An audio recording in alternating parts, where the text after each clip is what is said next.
कहानी की शुरुआत होती है साल 2035 में। अब दुनिया ने बहुत ज्यादा तरक्की कर ली थी। एक कंपनी जिसका नाम बायोनिक है लोगों के लिए खास किस्म के मैकेनिकल पार्ट्स बनाती है जिन्हें उन लोगों के शरीर से जोड़ा जाता है जिनके हाथ या पैर ना हो। ये मैकेनिकल पार्ट्स लोगों को एक आम इंसान से काफी ज्यादा ताकतवर और तेज बना देते हैं। ऐसे लोगों को बायोनिक्स कहा जाता है। लेकिन कुछ लोग ऐसे भी हैं जो बायोनिक्स को पसंद नहीं करते और ऐसे इंसानों को खत्म करना चाहते हैं। इसके बाद हम एक आदमी को बैंक में दाखिल होते हुए देखते हैं। जब उसने अंदर जाने की कोशिश की तब अचानक से लाल लाइट चमकने लगी और फिर उसने सिक्योरिटी गार्ड्स को समझाया कि उसका हाथ टाइटेनियम का बना हुआ है। गार्ड्स उसकी ये बात सुनकर उसे अंदर जाने देते हैं। इसके बाद वो एक खास कमरे में गया जहाँ उसके चेहरे और आंख के स्कैन्स होते ही उसके सारे लॉकर्स खुलने लगे। लॉकर के अंदर उसे 3 और मशीनी हाथ मिले जिनमें से एक हाथ के अंदर एक हथियार छुपा हुआ था। उसने अपना पिछला हाथ निकालकर दूसरा हाथ जोड़ लिया, जिसके बाद उसने अचानक से बैंक के लोगों पर हमला कर दिया। फिर एक लॉकर तोड़कर उसने कुछ हीरे भी चुरा लिए। जल्द ही बैंक की सिक्योरिटी उसे रोकने के लिए आई, लेकिन उसका रोबोटिक हाथ बहुत ज्यादा ताकतवर था और उसने लड़ाई में उन सभी को पछाड़ दिया।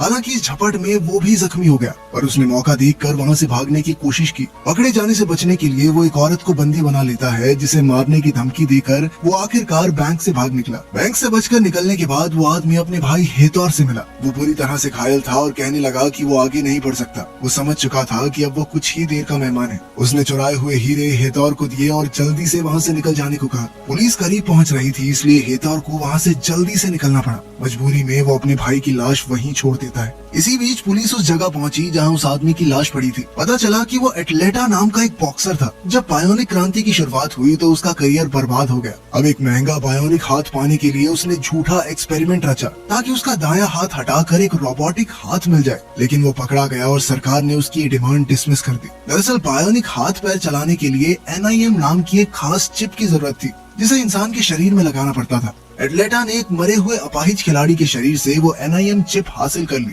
और अब वही चिप एटलेटा के सर के अंदर थी। वहीं दूसरी ओर एटलेटा का भाई हेतौर एक बॉक्सिंग एकेडमी में पहुंचा। उसने अपने चुराए हुए हीरे अपने दोस्तों को दे दिए। इसके बाद एक तेज दिमाग वाला लड़का गुस्तावो, जिसे लोग अंकल हार्ट भी कहते हैं, वहाँ आया। हेतौर ने गुस्तावो से पूछा कि आखिर वो उनके साथ क्यों जुड़ना चाहता है, जिस पर गुस्तावो ने जवाब दिया कि वो मौजूदा हालातों से तंग आ चुका है और कुछ बदलना चाहता है। इसके बाद गुस्तावो ने हीरों की जाँच की और हेतौर को उनकी क्वालिटी के बारे में बताया। उसने अंदाजा लगाया कि उन्हें कम से कम $500 मिलियन तो मिल जाएंगे, लेकिन जो हैकर्स उनकी मदद कर रहे हैं वो तो $1 मिलियन मांग रहे थे। हेतौर को इसकी ज्यादा चिंता नहीं थी। वो कहने लगा कि वो खुद बायोनिक हाथ पैर बना सकता है, जैसा कि उसने अपने भाई एटलेटा के लिए बनाया था, अगर इस बार एक अलग तरीके से बनाएगा। उन्हें अब किसी और के सहारे की जरूरत नहीं होगी। गुस्तावो ने बताया कि वो किसी को जानता है जो उसकी मदद कर सकता है। इसके बाद वो दोनों मिलकर गुस्तावो की बहन मारिया से मिलने एक सुनसान स्टेडियम में गए। वो एक लॉन्ग जंप प्लेयर थी जो वर्ल्ड चैंपियन बनना चाहती थी। उसकी माँ भी इस गेम की चैंपियन रह चुकी है। बचपन से ही मारिया इसके लिए ट्रेनिंग कर रही थी ताकि वो एक दिन अपनी माँ का रिकॉर्ड तोड़ सके। लेकिन फिर मारिया की बहन गैबी ने एक रोबोटिक दायां पैर लगवा लिया और उनकी माँ के रिकॉर्ड को बड़ी ही आसानी से तोड़ दिया। इतना लंबा कूदना किसी नॉर्मल इंसान के बस की बात थी ही नहीं। गैबी की पावर से इम्प्रेस होकर लोग अब बायोनिक प्रोस्थेटिक्स लगवाने लगे थे जिससे उनकी ताकत और रफ्तार बेहिसाब बढ़ जाए। लेकिन अब मारिया जैसे नॉर्मल खिलाड़ियों को लोग ज्यादा तवज्जो नहीं देते थे। खैर वर्तमान समय में गुस्तावो ने अपनी बहन को उनके प्लान के बारे में बताया, पर मारिया कहने लगी कि वो उनसे बाद में बात करेगी। इसके बाद हम बायोना कंपनी को देखते हैं जिसे डारियो और रिकार्डो चलाते थे। असल में रिकार्डो गैबी और मारिया का बाप है। दुनिया भर में बायोनिक्स की डिमांड आसमान छू रही थी। पहले तो ये प्रोजेक्ट सिर्फ जंग में घायल हुए फौजियों की मदद करने के लिए बनाया गया था, लेकिन अब इसका इस्तेमाल खेल कूद में भी हो रहा है। जल्द ही NIM चिप की अपडेट के बाद उनके बनाए हुए रोबोटिक हाथ पैरों की ताकत और रफ्तार 30% और बढ़ जाएगी। डारियो, रिकार्डो और वोंडा, जो कि गैबी की मैनेजर है, इस अपडेट के बारे में चर्चा कर रहे थे। वो खुश हैं कि इस अपडेट के बाद गैबी और ज्यादा तेज और ताकतवर हो जाएगी। इससे वो नए नए रिकॉर्ड्स बनाएगी जिससे उनके रोबोटिक हाथ पैरों की डिमांड दुनिया में और बढ़ जाएगी। इस दौरान मारिया हेतौर से मिलने आई जो खिलाड़ियों को जूस बांट रहा था। मारिया से बातचीत के दौरान उसने अपने भाई की कहानी बताई। बायोनिक्स के आविष्कार से पहले उसका भाई बॉक्सिंग चैंपियन था, लेकिन प्रोस्थेटिक्स के आने के बाद आम खिलाड़ियों के लिए सब कुछ बहुत मुश्किल हो गया था। मुश्किल नहीं, नामुमकिन कहो, मारिया ने जवाब दिया। उसने बताया कि उसे कई सारे इंजेक्शंस लेने पड़ते हैं ताकि वो बायोनिक एथलीट्स का सिर्फ मुकाबला कर सके। उनसे जीतना तो बहुत दूर की बात है। हेतौर ने सुझाव दिया कि तो फिर तुम भी बायोनिक क्यों नहीं बन जाती। उसे यकीन था कि तब वो सबसे बेहतर जरूर बनेगी, कोई नहीं हरा पाएगा उसे। उस रात मारिया ने एक ऐड देखी जिसमें उसकी बहन गैबी थी। ये देखकर उसे जलन महसूस हुई क्योंकि गैबी ने ये सब मेहनत से नहीं बल्कि अपनी रोबोटिक टांग से किया था। जब वो घर लौटी तो उसने देखा कि उसके पिता रिकार्डो और गैबी एक पार्टी रख के बैठे थे जिसमें गैबी की सफलता का जश्न मनाया जा रहा था। जब गैबी ने मारिया से बातचीत करनी चाहिए तो उनमें छोटी सी बहस छिड़ गई। गैबी कहने लगी कि मारिया हमेशा से उससे से जलन महसूस करती है, जिस पर मारिया ने तीखा जवाब दिया कि अगर पापा नहीं होते ना तो तू पहले की तरह रगड़े खा रही होती मेरे सामने। लेकिन गैबी इस बात पर अड़ी रही कि अब मैं तुझसे आगे निकल रही हूँ ना तो तुझसे सहन नहीं हो रहा। रिकार्डो ने बीच बचाव करने की कोशिश की, मगर मारिया के अंदर का गुस्सा फूट पड़ा। वो सबके सामने बोल पड़ी कि दुनिया कितनी बदल गई है, बायोनिक खिलाड़ी अब उनसे 2 गुना दूर कूदने लगे हैं, तो कोई आम खिलाड़ियों को क्यों देखेगा। पहले खिलाड़ी मेहनत से बनते थे, अब नकली टांग से बनते हैं। ये कहकर मारिया पार्टी से निकल गई और उसकी बातें सुनकर सब हक्के बक्के रह गए। उस रात मारिया ने एक इटालियन गाना चलाया जो उसकी माँ अक्सर उसके लिए गाया करती थी, और अपनी बाइक लेकर पूरी रफ्तार में निकल गई।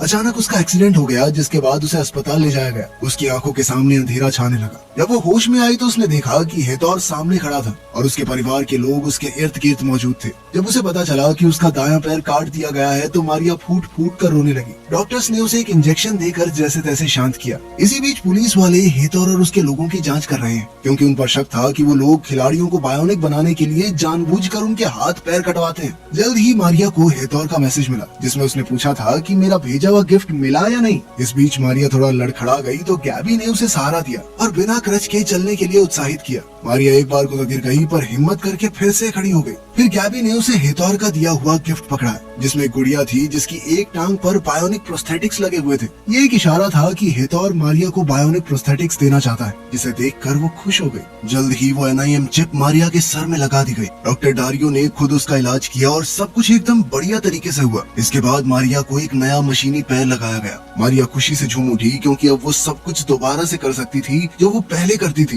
बल्कि अगर वो चाहे तो बेहतर भी कर सकती है। जल्द ही उसने फुल स्पीड में भागकर दूर तक जंप लगा दी। वो अचानक जमीन पर गिर पड़ी, जिसके बाद डॉक्टर डारिया ने उसे समझाया कि उसके एनर्जी लेवल्स अभी कम हैं और अगर कभी भी उसका लेवल 0 आया तो वो कोमा में चली जाएगी। अपने आप को फुल चार्ज करने के लिए उसे कम से कम 12 घंटे सोना होगा। जल्द ही हेतौर भी वहाँ आ गया और अब धीरे धीरे उन दोनों के बीच नजदीकियां बढ़ने लगी थी। और फिर एक दिन हेतौर ने मारिया से कहा कि अब बदला लेने का समय आ गया है। वो अपने भाई का बदला लेना चाहता था और उसने मारिया से कहा कि वो भी अपनी माँ और उन खिलाड़ियों का बदला ले जिनकी मेहनत और लगन को बायोनिक खिलाड़ियों ने धुएं में उड़ा दिया था। मारिया राजी हो गई, बस इस शर्त पर कि उसके भाई गस्तावो को इस सब में न घसीटा जाए। अगले सीन में हम एक बैंक के ट्रक को देखते हैं जो बहुत सारा पैसा ले जा रहा था। मारिया ने हेतौर की टीम के साथ मिलकर ट्रक का एक्सीडेंट करवा दिया, जिससे उसके अंदर बैठे गार्ड्स घायल हो गए। जल्द ही मारिया ने स्मोक बॉम्ब्स फेंक दिए ताकि गार्ड्स बाहर निकलने के लिए मजबूर हो जाएं। पर तभी अचानक हेतौर ने उनमें से एक गार्ड को मार डाला और ये देखते ही मारिया चौंक गई। पुलिस करीब आ रही थी, इसलिए वो सब जल्दी से पैसे लेकर वहाँ से भाग निकले। बेस पर पहुँचने के बाद मारिया हेतौर पर गुस्सा हो जाती है। वो चिल्लाने लगी कि ये तो बदला लेने का कोई तरीका नहीं है, जिस पर हेतौर ने उसे समझाया कि उसे मारना जरूरी था, क्योंकि उस गार्ड ने मारिया का चेहरा देख लिया था। वो कहने लगा कि जीतने के लिए कुछ खोना तो पड़ता है और तुमसे बेहतर इस बात को कौन समझेगा। तभी मारिया ने देखा कि उसका भाई गस्तावो भी वहाँ मौजूद था। वो हेतौर पर चिल्लाने लगी कि तूने वादा किया था कि इसे इस सब से दूर रखेगा, पर हेतौर ने मुस्कुराते हुए बताया कि ये पूरा प्लान ही तो इस लड़के ने बनाया है, मास्टरमाइंड है ये अपना।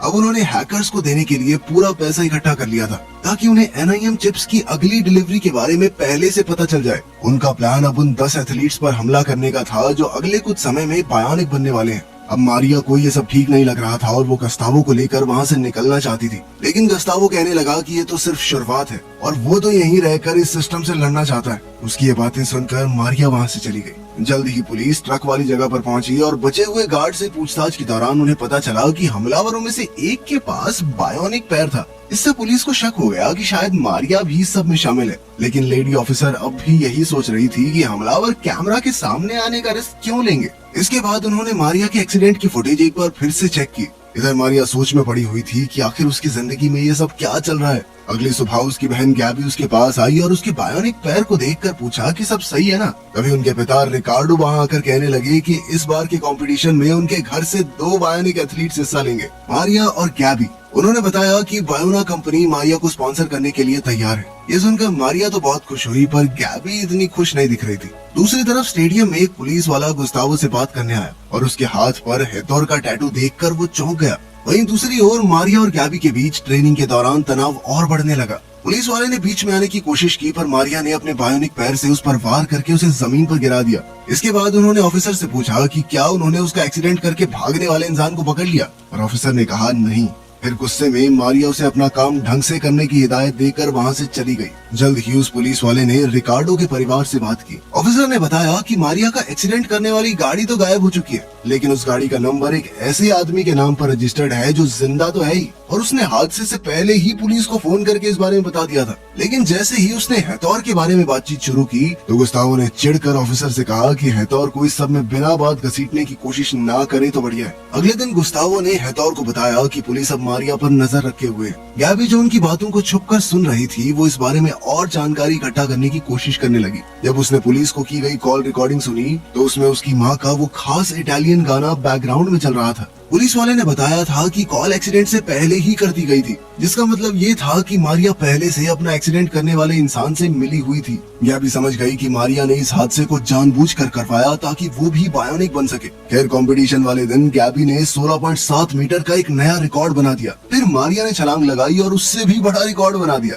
ये देखकर गैबी हैरान रह गई। दूसरे राउंड में भी वो दोनों अपने ही बनाए हुए रिकॉर्ड्स को तोड़ रही थी, लेकिन मारिया अब भी गैबी से आगे थी। इसी बीच गुस्तावो हैकर्स से मिली हुई जानकारी को देख रहा था। दारियो ने नोटिस किया कि गैबी के दिमाग में स्ट्रेस काफी बढ़ रहा था। उसने गैबी को कूदने से मना भी किया, लेकिन वो नहीं मानी और मुंह के बल जा गिरी, जिस वजह से वो बहुत बुरी तरह घायल हो गई। मारिया कंपटीशन तो जीत गई, मगर हो सकता है कि गैबी कभी दोबारा कंपटीशन खेल ही ना पाए। इसके बाद मारिया गुस्से में अपने पिता रिकार्डो पर चिल्लाने लगी, ये आपने इतना कंपटीशन क्यों डाल दिया हम दोनों बहनों में? बचपन से बस एक दूसरे का मुकाबला ही करती रही हम, और आज देखो क्या हो गया। इस पर रिकार्डो ने कहा कि उसने जो भी किया अपनी दोनों बेटियों के भविष्य के लिए किया। जब गैबी होश में आई तो मारिया उसके पास ही मौजूद थी। गैबी ने कहा कि वो सब जानती है कि मारिया ने जानबूझकर वो हादसा करवाया ताकि वो बायोनिक बन सके। वहीं दूसरी ओर हेतौर अब NIM की डिलीवरी के बारे में जान गया था, और उसने मारिया से कहा कि आखिरकार अब वो दुनिया को बदल ही डालेंगे, और मारिया ने उसका साथ देने से इनकार कर दिया। हेतौर ने गुस्से में उसे याद दिलाया कि तू मेरे एहसानों के नीचे ना दबी हुई है, समझी? उसने ही मारिया को बायोनिक पैर और स्पॉन्सर्स दिलवाए थे, जिसके दम पर आज उसने वर्ल्ड रिकॉर्ड बनाया है। ये सुनकर मारिया गुस्से में वहाँ से चली गई। इसके बाद हम देखते हैं कि हेतौर के चाचा और गुस्तावो ने चुपके से मारिया के जूस में कुछ डाल दिया, जिससे वो चल नहीं पा रही थी। हेतौर के चाचा ने फिर गैबी को किडनैप कर लिया और रिकार्डो को बहुत मारा। मारिया सब कुछ देख रही थी पर कुछ नहीं कर सकी। गुस्तावो हेतौर पर चिल्लाने लगा कि वो ये सब क्या कर रहा है, पर हेतौर ने उसे शांत करके अपने ऊपर भरोसा रखने को कहा। फिर उसने मारिया को धमकी देते हुए कहा कि अगर वो अपने परिवार की सलामती चाहती है तो अंत तक उसका साथ देना होगा, फिर चाहे कुछ भी हो जाए। इसके बाद हेतौर ने अपना प्लान बताया। मारिया को एक बिल्डिंग से एकदम सटीक जंप लगाते हुए बायोनिक बिल्डिंग में घुसना होगा। फिर उसे एक ब्रीफकेस चुराना है जिसमें वो खास चिप्स मौजूद थी। मारिया बिल्कुल प्लान के मुताबिक बायोनिक बिल्डिंग में कूद गई और बड़ी ही आसानी से सिक्योरिटी गार्ड्स को पीटकर उसने वो ब्रीफकेस हासिल कर लिया। लेकिन इसी बीच पुलिस को इसकी खबर लग गई। दारियो को भी जल्द ही पता चला कि इम्प्लांट्स चुरा लिए गए हैं। उसने पुलिस के साथ ही CCTV कैमरास में मारिया को उन्हें चुराते हुए देखा। पुलिस से भागते हुए मारिया को हेतौर की बाइक दिखाई दी। गुस्से में उसने अपनी गाड़ी से उसे जबरदस्त टक्कर मार दी, मगर जल्द ही उसे पता चला कि वो हेतौर नहीं, उसका खुद का भाई गुस्तावो है, जो बुरी तरह से घायल हो गया था। जल्द ही हेतौर अपनी गैंग के साथ वहाँ पहुँचा। मारिया ने उस पर हमला करने की कोशिश की, मगर उन्होंने पहले वार करके उसे बेहोश कर दिया। होश में आने पर मारिया को उसके परिवार के साथ ही बांध दिया गया। हेतौर ने उनके सामने ही वो ब्रीफकेस अपने बॉस को दिया। मारिया को ये सब देखकर बहुत बड़ा धक्का लगा, क्योंकि वो मानती थी कि हेतौर सिस्टम को बदलना चाहता है, लेकिन वो तो ये सब सिर्फ पैसों के लिए कर रहा था। हेतौर और उसका बॉस काफी खुश थे, क्योंकि उन्होंने सोचा था कि उसमें सिर्फ 10 ही चिप्स होंगी, लेकिन उस ब्रीफकेस में इससे कहीं ज्यादा मिली। इससे तो वो पूरी बायोनिक्स की फौज खड़ी कर सकते हैं। वो खुशी मना ही रहे थे कि तभी मारिया ने अपने आप को आजाद करके टेबल पर जबरदस्त लात दे मारी, जिससे वो सारी चिप्स इधर उधर गिर गई। इसके बाद हेतौर की गैंग और मारिया के बीच में लड़ाई छिड़ गई, मगर मारिया अपनी बायोनिक ताकत से उनके छक्के छुड़ाने लगी। उधर गैबी ने भी जैसे तैसे खुद को आजाद कर लिया था। बाकी सबको हराने के बाद अब मारिया हेतौर को खत्म करने ही वाली थी, लेकिन उसने मौका देखकर धोखे से उस पर चाकू से हमला कर दिया। फिर उसने गैबी को भी मारने की कोशिश की, लेकिन इससे मारिया को बहुत गुस्सा आया और उसने उठकर हेतौर को खत्म ही कर दिया। पर तभी पुलिस भी वहाँ पहुँच गई। मारिया ने सरेंडर करने की बजाय भागना सही समझा और पुलिस से भागते हुए उसकी रोबोटिक टांग तारों के जाल में फंस गई। एक ऑफिसर ने उसे सरेंडर करने को कहा, पर मारिया ने वहाँ से निकलने के लिए अपने बायोनिक पैर को ही खोल दिया, जिससे वो सीधा नीचे जा गिरी। वो बुरी तरह से जख्मी हो गई थी। उधर गैबी एक टांग पर चल के पास में ही खड़ी एक कार में घुसी और अपनी बहन को पुलिस के चंगुल से बचा कर ले गई। आज पहली बार दोनों बहनों ने एक दूसरे के लिए प्यार महसूस किया था। इधर डारियो को गुस्तावो बहुत बुरी हालत में मिला, लेकिन वो अभी भी जिंदा था। लगभग 6 महीने बाद पुलिस अब भी दोनों भाइयों को ढूंढ रही थी। वो दोनों अब एक अनजान जगह पर अपाहिज बच्चों के लिए एक स्कूल चला रही थी। डारियो ने वहाँ आकर उनके काम की तारीफ की और पूछा कि सबके लिए पैसे कहाँ से आए। इसके बाद हम दोनों बहनों को हितौर के बॉस से मिलते हुए देखते हैं। उन्होंने उसे समझाया कि बायोनिक्स की फौज की जरूरत नहीं है तुझे, उसकी सिक्योरिटी के लिए वो 3 ही काफी हैं। जिस पर बॉस ने पूछा कि 3 कौन? उसके ये कहते ही लगभग पूरी तरह से बायोनिक बन चुका गस्तावो गाड़ी से बाहर आया। बॉस ने उसकी पावर टेस्ट करने के लिए अपने गुंडों को उस पर हमला करने को कहा, लेकिन गस्तावो ने बड़ी ही आसानी से पहले गुंडे को पीटकर उसकी आयरन रॉड से दूसरे गुंडे की चलाई गोली इस तरह से मारी कि वो बॉस की टोपी को छेदते हुए गई। बॉस उनकी काबिलियत देखकर इम्प्रेस हो गया और उसने डील पक्की कर दी। उसी से मिलने वाले पैसों का इस्तेमाल अब वो तीनों भाई बहन अच्छे कामों के लिए करते हैं। वीडियो पसंद आई तो लाइक कर देना, चैनल को सब्सक्राइब कर लेना।